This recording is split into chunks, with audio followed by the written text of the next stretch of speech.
Hello साथियों, भारतीय न्याय संहिता 2023 में जो कि आईपीसी कहते हैं, अभी तक हम आईपीसी के बारे में पढ़ते थे। अब 1 जुलाई से भारतीय न्याय संहिता 2023 हम पढ़ेंगे।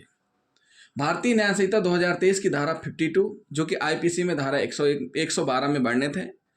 दुष्प्रेरक कब दुष्प्रेरित कार्य के लिए किए गए कार्य के लिए आकलित दंड से दंडनीय है। मतलब दुष्प्रेरक जिसने दुष्प्रेरणा दी है, उसने जितनी दुष्प्रेरणा दी है उससे अधिक कार्य जब हो जाता है तो उस स्थिति में दुष्प्रेरणा देने वाला अगर उस चीज को समझता है, जानता है उस परिणाम को, तो वह भी दंडनीय उतना ही माना जाएगा। इस धारा के लागू होने के लिए इतना केवल पर्याप्त है कि उस नए अपराध का गठन उस दुष्प्रेरित कार्य के संभावित परिणाम से उत्पन्न हुआ हो। यानी क्या हुआ हो? संभावित कार्य के परिणाम से उत्पन्न हुआ हो। तो जिन साथियों ने अभी तक हमारा चैनल सब्सक्राइब नहीं किया है तो सबसे पहले हमारे चैनल को सब्सक्राइब जरूर कर लें और वीडियो को लास्ट तक जरूर देखें। तो इस धारा को लागू होने के लिए केवल पर्याप्त क्या है कि उस नए अपराध का गठन उस दुष्प्रेरित कार्य के संभावित परिणाम से उत्पन्न हुआ हो, तो उसके लिए भी उतने ही दंडनीय माने जाएंगे। उदाहरण से समझिए, खा को एक लोक सेवक द्वारा किए गए करस्तंभ को बलपूर्वक प्रतिरोध करने के लिए का उकसाता है। खा परिणाम स्वरूप उस करस्तंभ का प्रतिरोध करता है।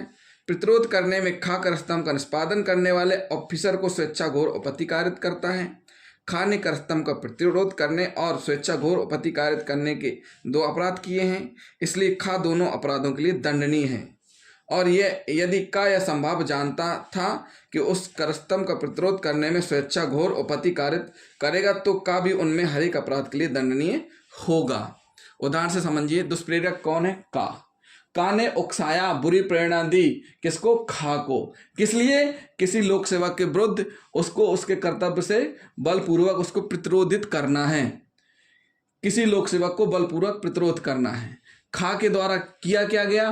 खा ने लोक सेवक का प्रतिरोध किया और साथ में स्वेच्छा घोर उपपत्ति कारित कर दी, यानी उसके साथ मारपीट करके गंभीर रूप से घायल कर दिया। तो यहाँ 2 अपराध हुए।